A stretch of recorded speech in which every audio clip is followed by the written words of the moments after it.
Well, welcome everybody to the final SQM podcast of the year. Thank you so much for those of you who have been joining us. Louis, before we switch off for Christmas, when you look back at 2025, what surprised you the most about the property market? Probably one city in particular, Darwin, which is showing that it's up now 17% for the year. So it's a big rise. We forecasted a stronger year, but not that strong. I think we forecasted something along the lines of 7 to 10%.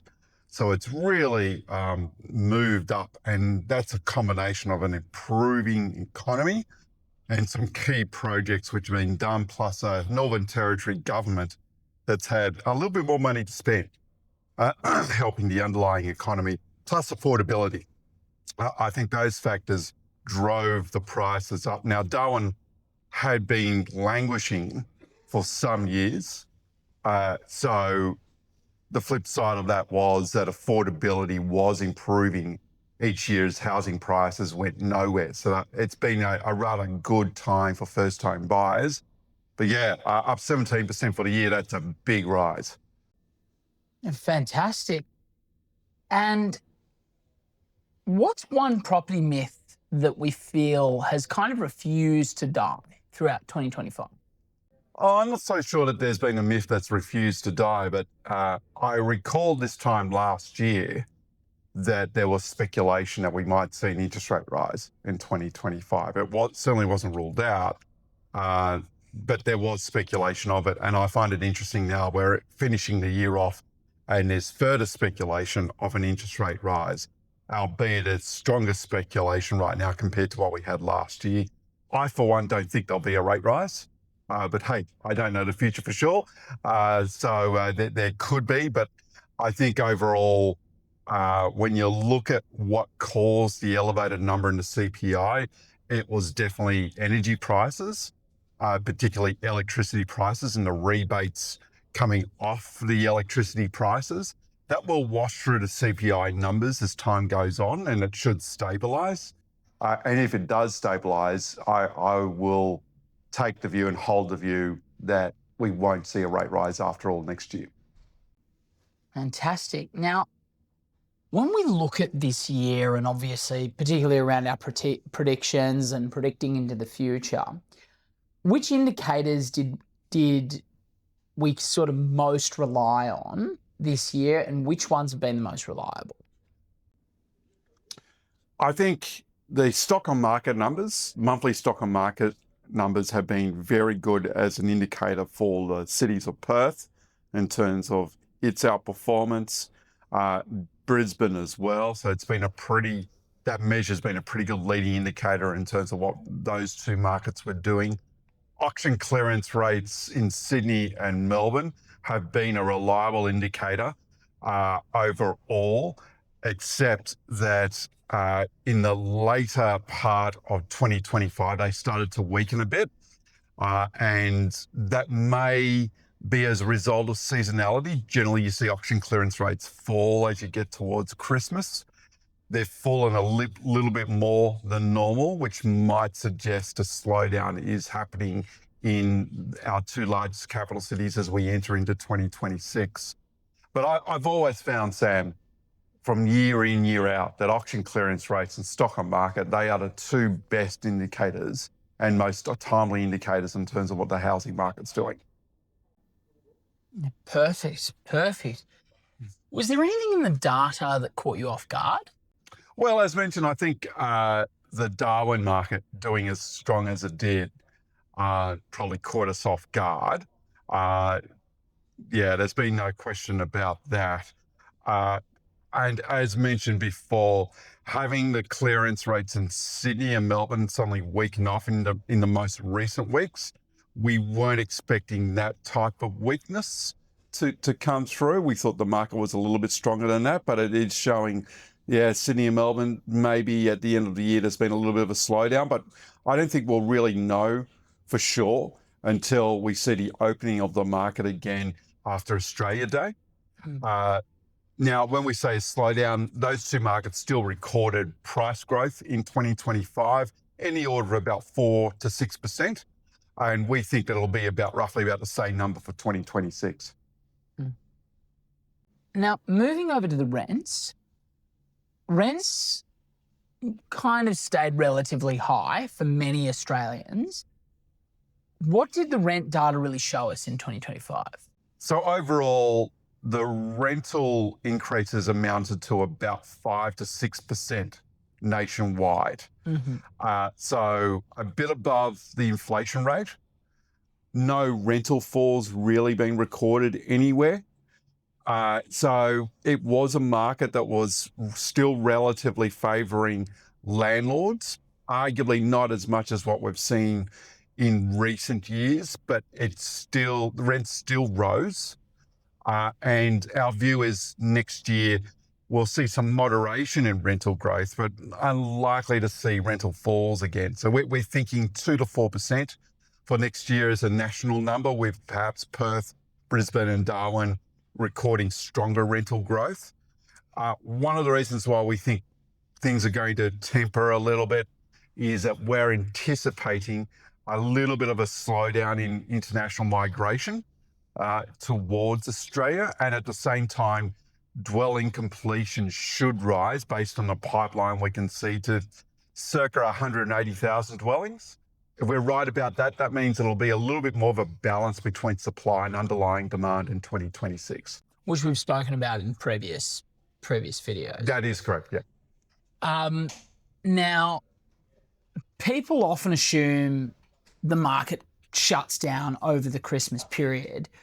What do professional investors generally watch for over this period in the market? Yeah, it's an interesting time of year.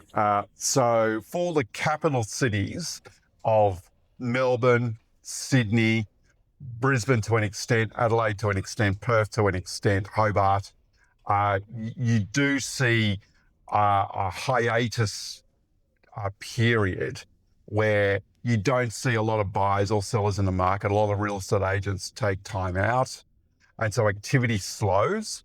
And generally the first weekend of stronger activity doesn't occur until the first weekend after Australia Day. Now, that said, in the holiday locations, this is a time of higher activity. So you'll see, for example, on the Gold Coast, they have a massive auction day that occurs in about mid-January, and it will be the same for the Sunshine Coast and other coastal locations. Activity actually increases. Now, going back to the capital cities though, what you'll find at this time of year is that there's a lot of disappointed sellers who were hoping to sell during the spring selling season. They didn't sell, and they're now a lot more negotiable as we head towards Christmas and the new year compared to where they were, say, a couple of months ago. And so you can often, as a buyer, pick out some reasonably good deals or find some more negotiable sellers at this time of year if you're house hunting. Absolutely. And to our viewers, please have a look at our distressed property listings around this time of year. There's probably going to be quite a bit of fluctuations on that report where you might be able to find some winners of deals. Yeah, that's true. I got to say, though, that's another interesting indicator that's changed over the course of the year. We've been recording less and less distressed listings. So I think it's now below 5,000 listings nationwide. So that's below the long-term averages. And it certainly indicates to us that, okay, there hasn't been a lot of forced selling occurring in 2025. Which obviously means the market's stabilising. The market's stabilising, fewer mortgagees in possession. Perhaps the rate cuts helped on that front as well. But yeah, there's been fewer distressed listings, and older listings. Stock that's been on the market for over 180 days has fallen significantly for a number of capital cities. Yeah, fantastic.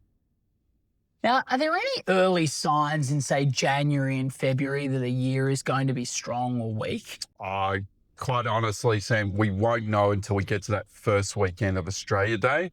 And then even then we'll have to watch what happens in the first few weekends of February as the market ramps up, just to see where clearance rates peak at and compare that against this time last year. My bet is we'll see very similar clearance rates on the opening of the market in 26 compared to the opening of 25. Now, there's still plenty of recession talk out there at the moment. Based on the data, how real is it for Australia? I think it's a risk. The talk of interest rate rises on its own creates a little bit of concern and uncertainty in the economy and as well as the housing market. If the RBA were to lift rates, depending on how much they would lift, the risks of a recession would rise in 2026. Because if we're right about the fact that we'll see a slowdown in migration rates, that combined with higher interest rates could see some negative growth. It could. We don't know for sure, but yeah, we would definitely have a slower economy if we were to see those rate rises in 26. Is the thought that the RBA will wait to see what the migration numbers look like before moving? Because that obviously does have an impact. It's a lagging indicator though, Sam. So for example, right now, here we are about to go into Christmas and we only have the data on the migration numbers through to June. So it's a real lagging indicator. No, the RBA has made it clear what they're going to be focusing on, and that's the CPI itself and some leading indicators surrounding the CPI. So if we see the next read on inflation still elevated or accelerating, the odds then dramatically increase that the RBA will lift rates as early as February. Yeah, wow. That's a very early lift, I think, for the way the market's tracking. If they do, like I said, I'm more optimistic on the outlook for interest rates than perhaps some of my peers right now. But hey, I'm just a housing market expert. I'm not an interest rate expert. So I could be very wrong.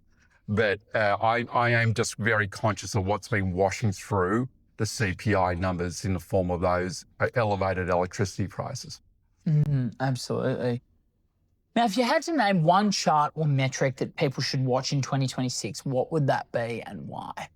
Definitely what the money markets are pricing in for interest rates. Right now, they're pricing in an interest rate rise, but that could change very quickly depending on the next CPI number. And as we always say, follow the auction clearance rates, our auction clearance rates, because they're the final real ones. And they come out each Tuesday. And we will be reporting throughout the new year. But like I said, I don't think you can read into the numbers until we see the first weekend of January. So that will give a good indicator in terms of how the market will open up. So I know I'm repeating myself here about auction clearance rates, but they are the most timely indicator, just not the preliminary numbers. They can be all over the place. You need to look at the final numbers to make a better sense of what's going on in the market. Fantastic. And final question, Louis. If investors and buyers or renters could focus on just one thing over the Christmas break, what would it be? Well, for those who are interested in entering into the market, obviously more research. Now's a good time to do your research. The market's not doing anything right now for the capital cities. So go out there, get the information, take your time. I do more property inspections for those properties that are open just to get a taste in terms of what prices are going for. I always recommend for people that before they go and buy a home, they should be doing at least 20 to 40 housing inspections before they actually do it, just to get a good sense of what's going on the ground. Absolutely. Well, that's all we have time for, everyone. Thank you very much for listening to us over the last 6 months. We do plan to continue in the new year and have some more guest appearances as well. Have a wonderful holiday and Merry Christmas.